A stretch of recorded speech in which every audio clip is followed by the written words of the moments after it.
Okay. अस्सलाम वालेकुम। आज सिटी स्कूल गुलिस्तान जौहर कैंपस की तरफ से ओपन डे का इनेकाद किया गया। आज हमारे बच्चों ने यहाँ पर परफॉर्म किया, उनके पेरेंट्स ने बहुत इन्जॉय किया है।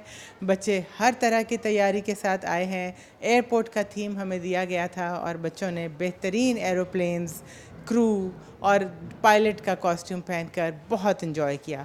स्कूल में आज से एडमिशन ड्राइव भी स्टार्ट हो रही है और बहुत सारे बच्चों की एडमिशन्स का फ़्लो देखकर मुझे ऐसे लग रहा है कि सिटी स्कूल बहुत अच्छा कर रहा है और parents are very satisfied. I am sure कि एवरीबडी इज़ इन्जॉइंग और स्कूल में जो हम स्किल और जो नॉलेज यहाँ दे रहे हैं और अपने बच्चों को फ्यूचर के लिए रेडी कर रहे हैं, ये हमारी सबसे बड़ी स्ट्रेंथ है।